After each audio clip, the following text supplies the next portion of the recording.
I'm Mark Golub, and in the news, new attempts to create a potential peace that would enable Israel and the Palestinians to live together in the Middle East. Now imagine a plan that promised the following things to the Palestinians. A $50 billion plan to build a Palestinian economy. That's 50 billion with a B, to enhance the Palestinian economy.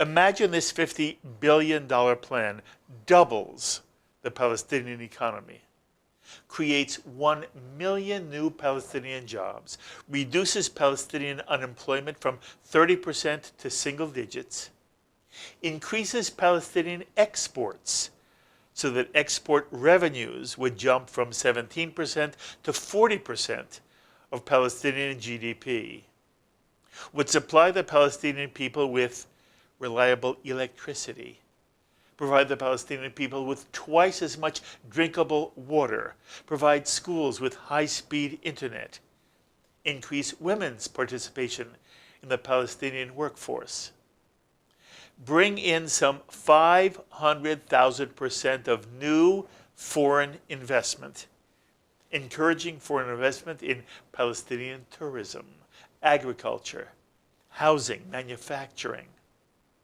would make possible the build-out of Palestinian infrastructure, such as a $5 billion high-speed highway connecting Gaza to the West Ridge, what's commonly called the West Bank.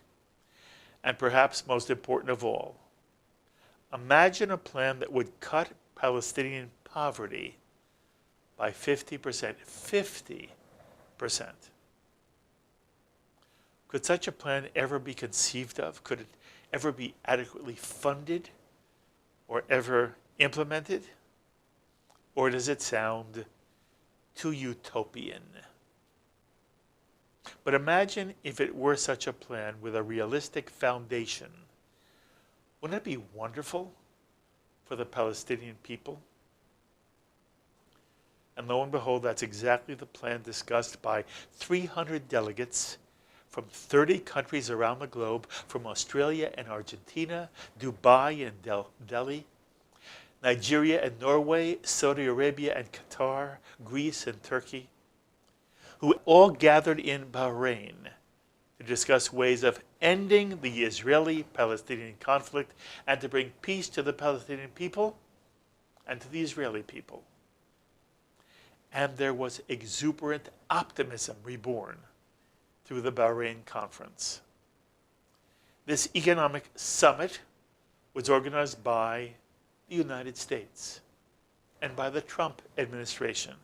It was hosted by the Crown Prince of Bahrain, which is dedicated to finding new ideas to bring the lifelong dreams of a better life for the Palestinians now living under the brutal dictatorship of Hamas in Gaza and Fatah on the West Ridge. This, the world learned, was the long-awaited peace plan of the Trump administration.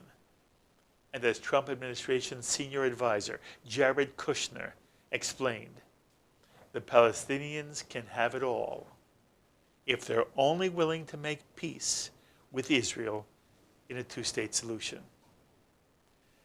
Now, while much of the world has come in search of peace to Bahrain, there was a notable party missing. No Palestinian was present. Hamas condemned the summit before it began, and the Palestinian Authority of Mahmoud Abbas called for a world boycott of the conference. But much of the Arab world was in Bahrain, and Fortune magazine describes vividly the closing moments of the summit, when the Bahraini foreign minister Khalid bin Ahmed Al Khalifa joined a host of foreign ministers from virtually all of the Gulf states. And on the stage of the Four Seasons Ballroom, he proclaimed these words for the entire Arab world to hear. Quote, Israel is a country in the region, and it is here to stay, of course. And the Bahraini foreign minister went on to say, quote, as much as Camp David was a major game changer, if this conference succeeds and we build on it, and it attracts attention and momentum, this would be the second game changer. Well, it's one thing for us in America to have opinions about a $50 billion economic infusion into Palestinian life to build a robust and prosperous society, similar to the plans of rebuilding Bangladesh or South Korea. But what about those who live in Israel? How have Israelis reacted to the Trump administration proposal, its plan, that was received so favorably in Bahrain? And how do Israelis react when they heard the foreign minister of Bahrain declare the state of Israel is here to stay? Of course.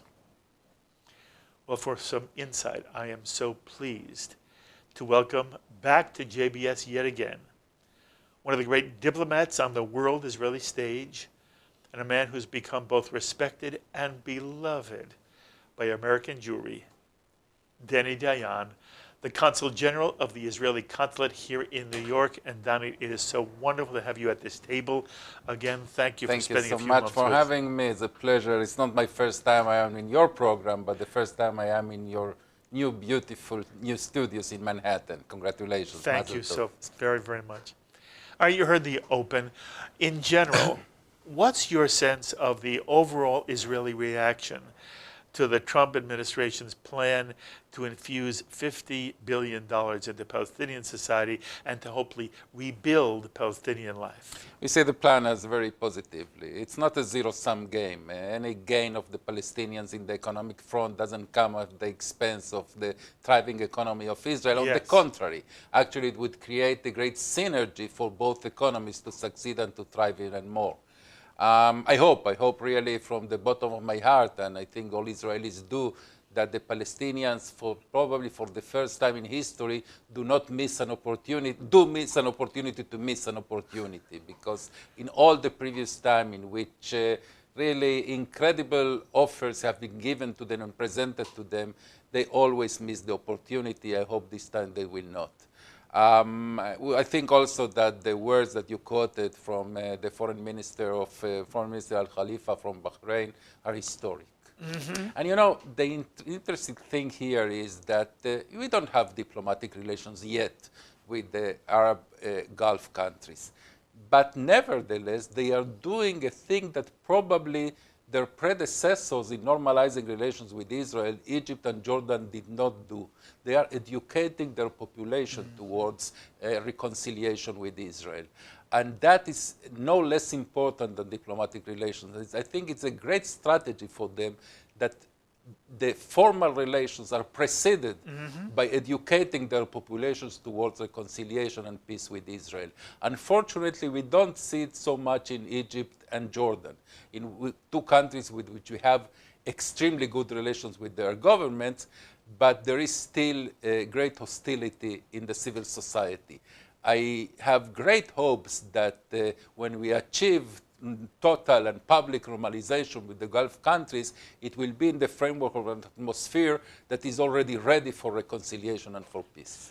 Dani, am I being romantic when I think to myself, when the Bahraini foreign minister says it could be a game changer, and I've always been very skeptical of any game changers, the fact that a plan has been so specific and has received such support from within the Arab world, and the Gulf states are in many ways where the power in the Arab world now lies, the extent to which the Bahrain Crown Prince and all of the Bahrain system, I don't know if you call it a government, but the system at the moment is open to working with Israel in a way that you've described.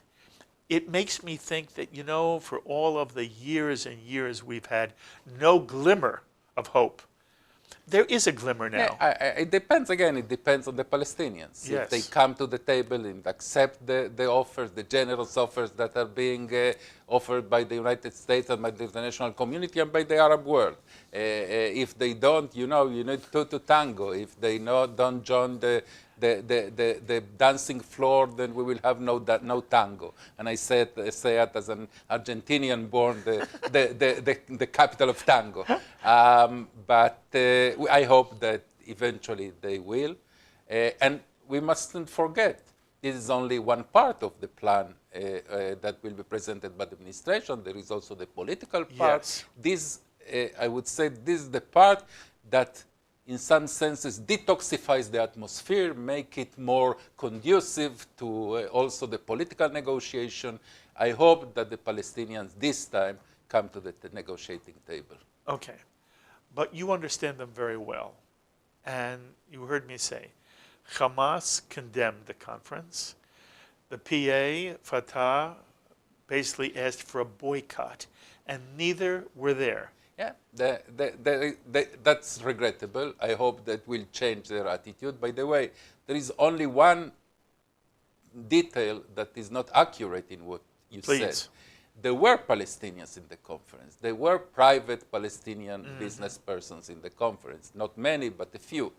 The tragedy is, and it's no less than a tragedy, that when they returned to their homes, they were arrested by the Palestinian Authority. I did not know that. Eventually, they were released under heavy American pressure.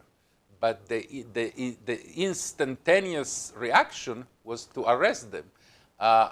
That's appalling. And I'm glad that they reconsidered and they released them, as I said, under heavy pressure also of the public opinion.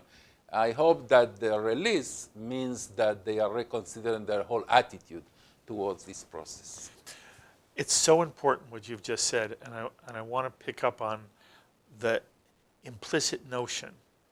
You know, very often you will hear people say in America, wouldn't it be nice if Israel made some kind of gesture?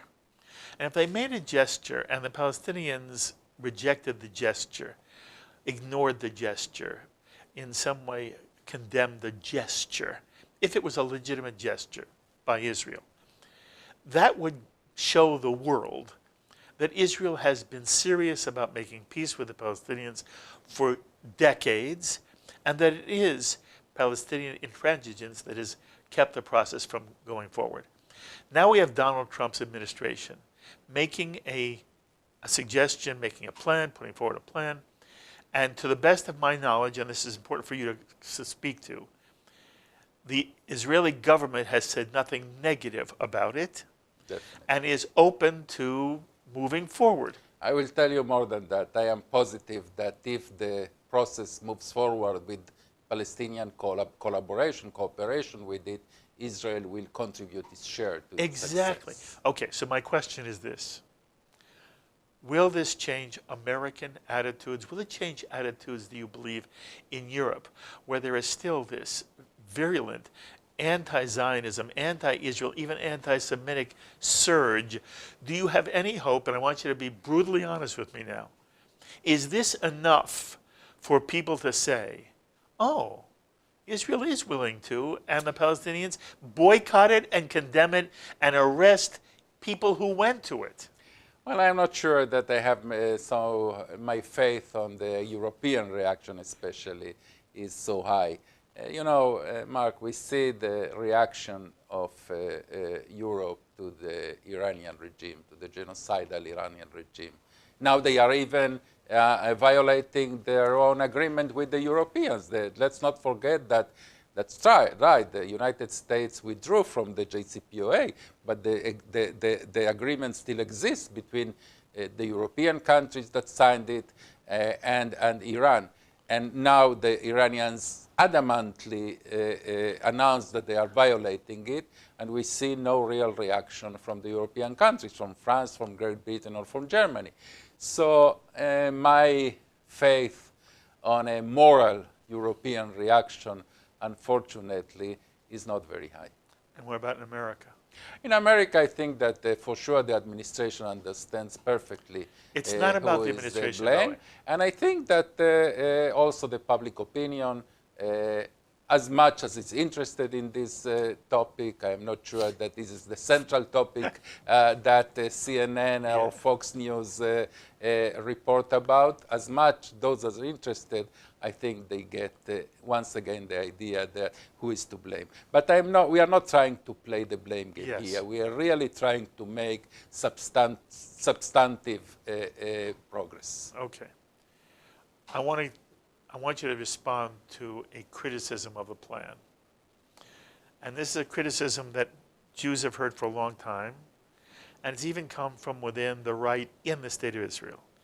The bottom line is, you can't buy the Palestinians.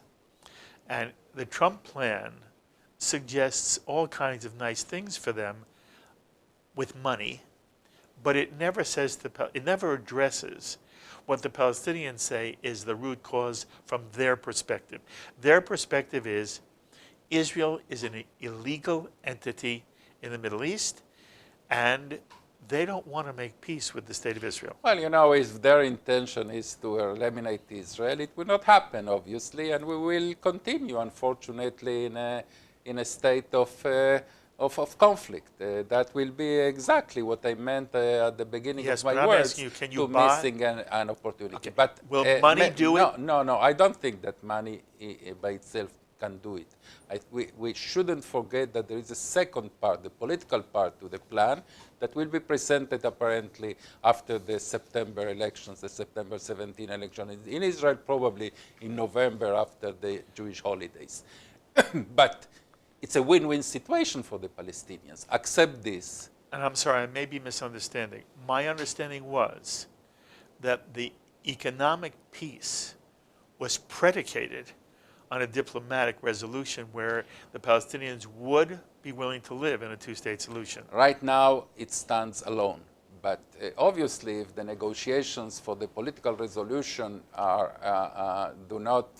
we don't have progress, it can have also implications on the economic side of the equation.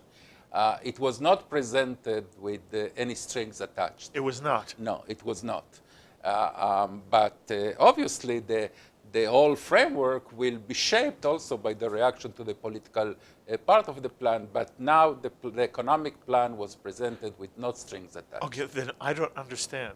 If there were no strings attached, why wouldn't the Palestinians grab it? That's a question that Mr. Abbas should answer. Okay. And really, I must admit that a person with common sense, it's difficult for a person with common sense to understand the answer to that question. But I want to make sure I've understood you. You agree you can't buy the Palestinians. I wouldn't use the word buy. The economic part of the plan is only one of two, at least two parts. It's not enough alone. It's one of at least two parts of the entire plan. Okay. So I can't have you here without asking you for any sense you have and that you can share with me. I understand, by the way, you are an Israeli diplomat. I'm not going to ask you where you stand politically. That's inappropriate. But I can ask you to give us a sense of how you think the political picture now, with new elections coming up in September, what the picture is. And of course, what's interesting to American Jewry is all of a sudden we see the reemergence, not of one, but of two, in some way iconic figures of recent Israeli history, Ehud Barak and Tzipi Livni.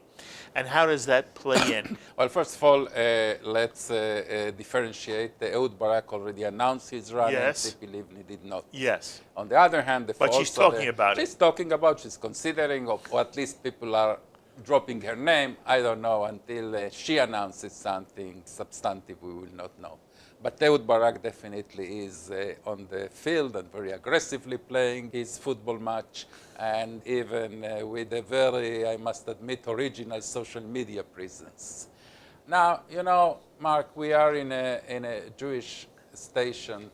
I think that the most similar thing to elections in general and elections in Israel in particular is our beloved Shabbat Cholent. You know exactly what you put on Friday inside the pot of the cholent.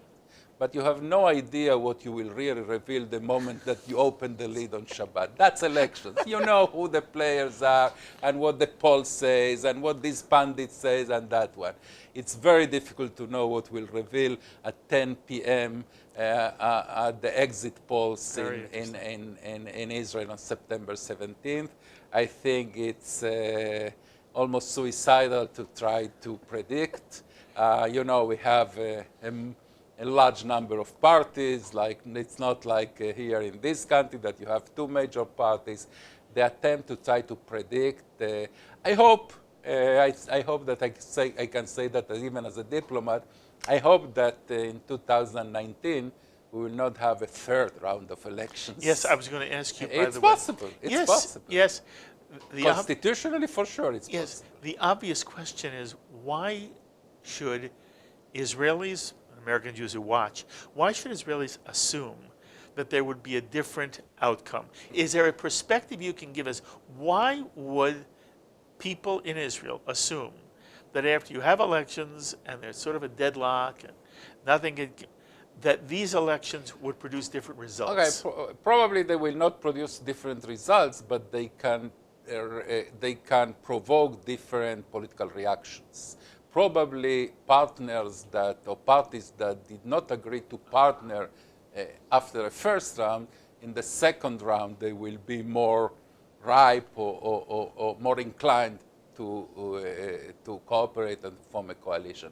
It's really difficult to believe that we are going to go to a third round of elections. A second round never happened in Israel. A third round, I think I am allowed to say that it would mean quite a collapse of the constitutional system in Israel, because ultimately a country like Israel needs governance.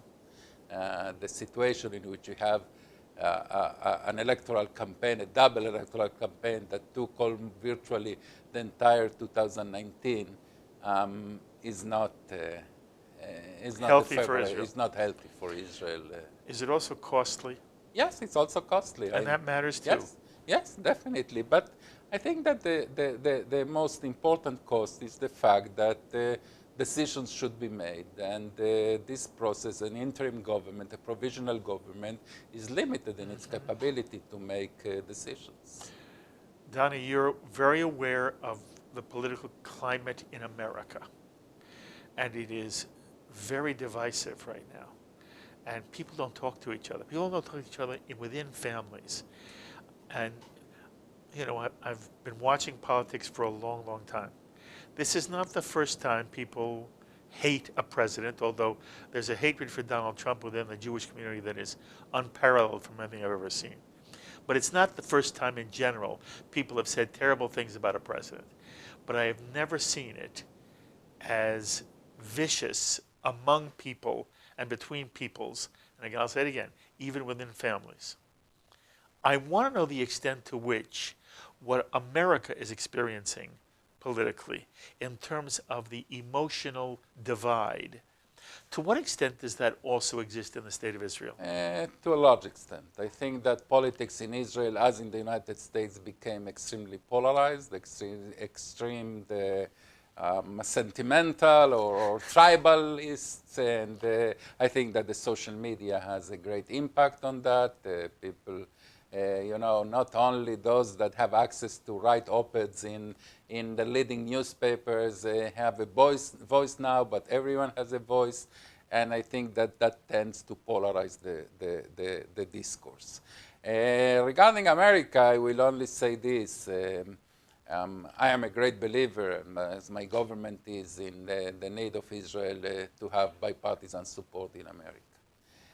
Under the situation that you described so well, is challenging. You know, everything is political in America now. Everything is partisan. Abortion is partisan, and gun control is partisan, and tax cutting is partisan, and healthcare is partisan. I sometimes joke that even the weather became partisan, because there is one party that believes in global warming and the other that doesn't believe in global warming. Under those circumstances, to keep Israel as virtually the only bipartisan issue, the only bipartisan topic in American politics, is challenging. but we work hard to do it. Yes, and I said to myself before we began, I am sensitive to the position you're in. I'm not going to ask you to speak about literal people within the political spectrum. For when you're not here, I can do it, and I'm very upset with the way in which a certain kind of, again, anti-Zionist, anti-Israel, and I believe anti-Semitic strains are at the edges here in the American political system. And I'm hoping that somehow in the next year or so this is worked out. But I appreciate very much, I understand why the Israeli government hopes that Israel will remain as strong a bipartisan issue as it has been.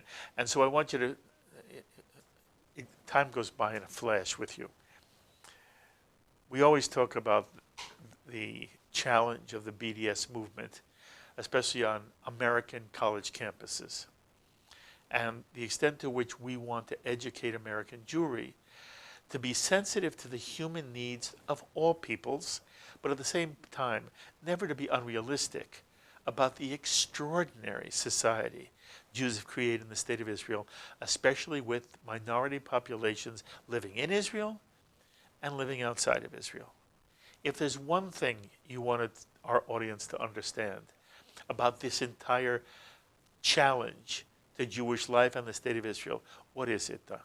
Well, first of all, regarding BDS, I think that the term BDS is misleading. It's not about boycotting Israel, it's about delegitimization of Israel.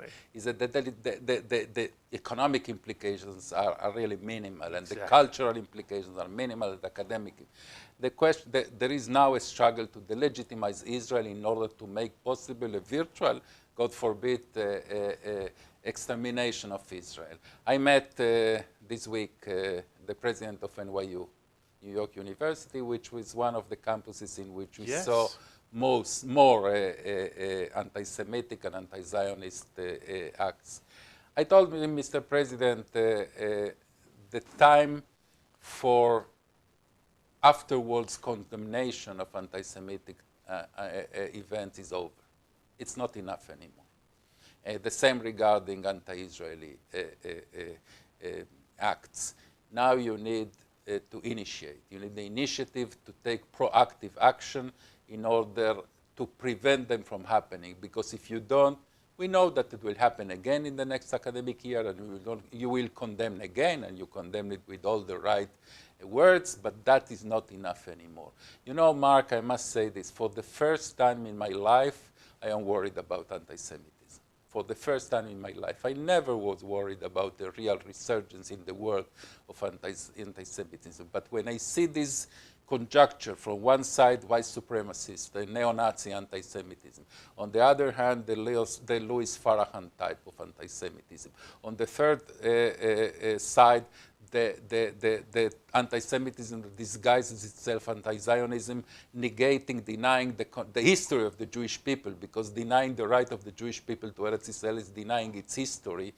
For the first time, when I see the synergy created between ultra-right and ultra-left in order to vilify and delegitimize the Jewish people and the state of Israel, and we witnessed 12 Jews murdered in this country in the last year. For the first time in my life, I worried. I said the same thing to the publisher of the New York Times after the cartoon incident. It's not enough now to apologize or to condemn afterwards. Now it's time for proactive initiatives for those that have responsibility in the media, in the academic world, in the business, even in the business world, and the education area for sure, the political scene, to take proactive initiatives to eradicate this scourge that is rising its head, that is anti-Semitism, anti-Zionism. Yasha Koach. Toda rabba. You do fabulous work, and I adore you. Thank you so much. For being with us. And good luck. Thank you. Dani Dayan, Consul General for the Israeli Consulate in New York City, a most articulate, respected, and beloved member of the Israeli Diplomatic Corps. My thanks to our director, Sloan Copeland, JBS Associate Director, Dara Golub, editors Albert Kahn and John McDevitt, and to the producer of In the News, Carol Lilienthal. Until the next time, I'm Mark Golub. Be well, my friends.